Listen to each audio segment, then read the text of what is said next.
I have interacted with hundreds of Protestants in the comments of my videos, and I see the same objections come up over and over again. So I'm forced to conclude either one of two things about Protestants. One, either they are lying about the Catholic Church, which I don't prefer to believe, or they are just honestly misled and don't understand the Church's teachings at all. So in this video, I'm going to lay out 3 lies that Protestants usually believe about Catholics. The first and the most obvious one is that Catholics worship the Blessed Virgin Mary. Listen, if you're a Protestant and you're watching this video, listen. Catholics do not worship the Blessed Virgin Mary. We do not recognize her as a god. We do not think that she is the 4th person of the Trinity or something silly like that. That would be heresy. There is one God in 3 persons, and Jesus Christ, the 2nd person of the Blessed Trinity, came down from heaven through the womb of the Blessed Virgin Mary. Mary is what connects us to the Trinity in a very real way. Jesus came to earth through Mary. Through Mary. The Savior of the world came into the world through the womb of the Blessed Virgin Mary. So we honor her. We venerate her. We try to follow Jesus' example in obeying the 4th commandment. Jesus honored his mother, and now we want to be like Jesus, so we also honor the mother of Jesus. We do not worship her and recognize her as a god or a deity, but we recognize her as an incredibly important person in our own salvation because Christ came through Mary. But if you're a Protestant, you think, yeah, sure, but I see Catholics bowing down and praying to images of Mary, therefore they're worshiping her.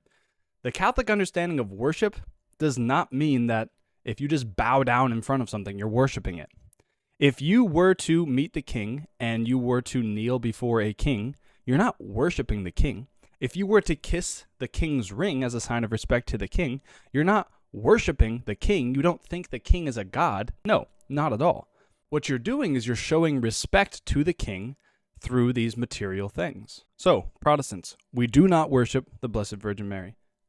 The second lie that Protestants believe about the Catholics is that the Pope is always infallible and that he's some sort of oracle of God and he can just create new revelation whenever he wants. So what is papal infallibility? It doesn't mean that the Pope is the oracle of God and he can just do whatever he wants and say whatever he wants and make new revelation. 100% false. If I believed that about the Pope, I wouldn't be Catholic. What it does mean is that he has the ability to, under certain circumstances, proclaim this or that truth about morals or faith without error. And Christ protects him. Why does Christ do that? Because in order for Christ's faith to be present on earth, we need to have certainty that the teacher can teach well. If a teacher is teaching good doctrine, but he's teaching it incorrectly, then what you're getting is not good doctrine. You have to have good doctrine and a good teacher in order for you to have a chance to receive the faith well. And the third lie that Protestants believe about Catholics is that we worship statues. This relates to the first point, but think about this for a second.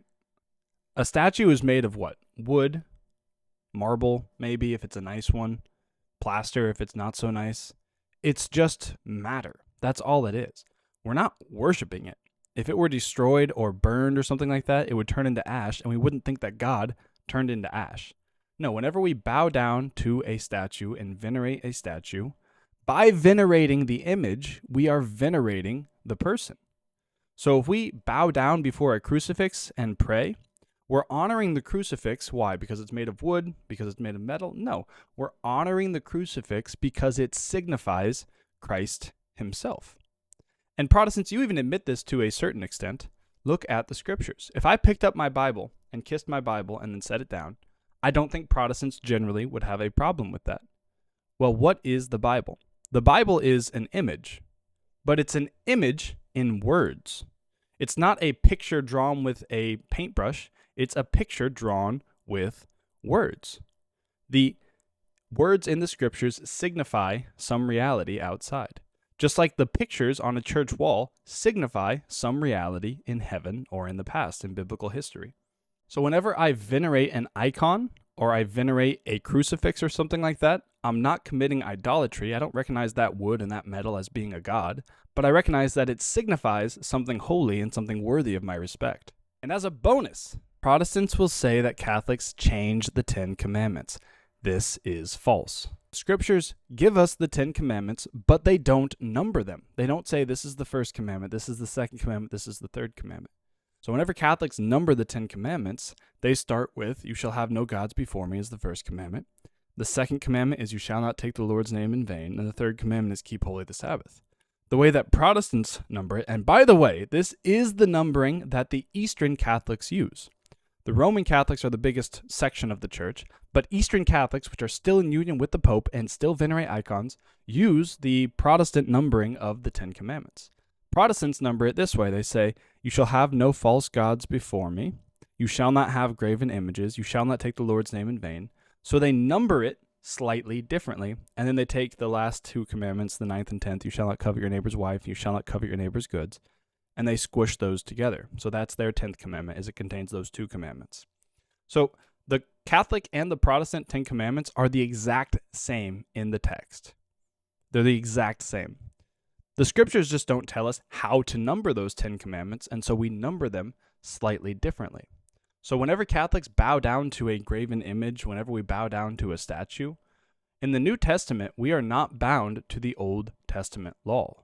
In the New Testament, Christ came down and God became visible.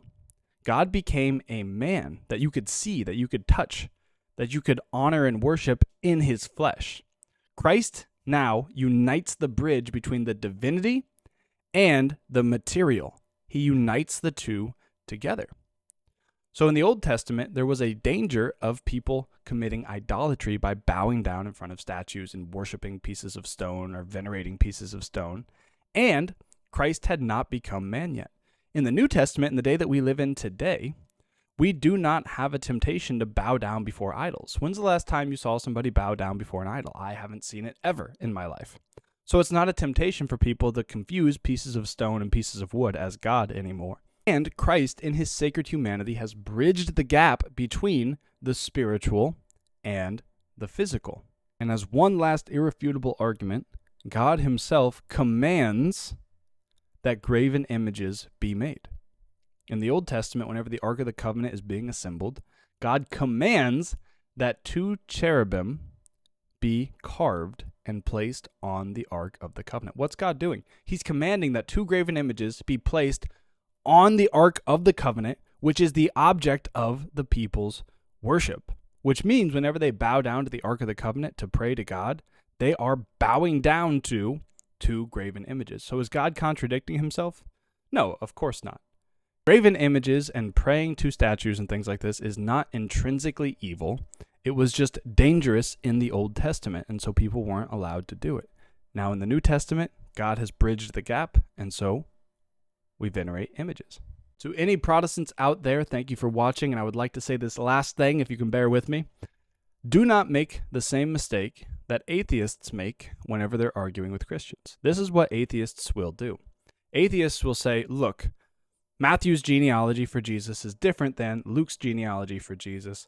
Therefore, the Gospels contradict, the Bible is false, and we shouldn't be Christian. That's what atheists will say to Christians. And then a Christian will respond to the atheist and say, no, hold on, you're misunderstanding. And they'll explain and say, this is why these 2 things actually work together perfectly, and you just didn't see it correctly. Whenever Christians, Protestants, are looking at the Catholic faith, oftentimes they make that same mistake that atheists make. They'll say, look, the 2nd commandment says you shall not bow down before idols. And Catholics bow down before graven images. Therefore, they're committing idolatry. Well, what if there's something there that you're just not seeing yet? And there's actually a perfectly good explanation, but you just don't know it yet. Be ready to accept the fact that maybe there's something there that we're just not seeing yet. And if you want to join me and a group of other men in praying the Rosary daily and in Bible studies, then you can check out the link in the description. I'll see you there.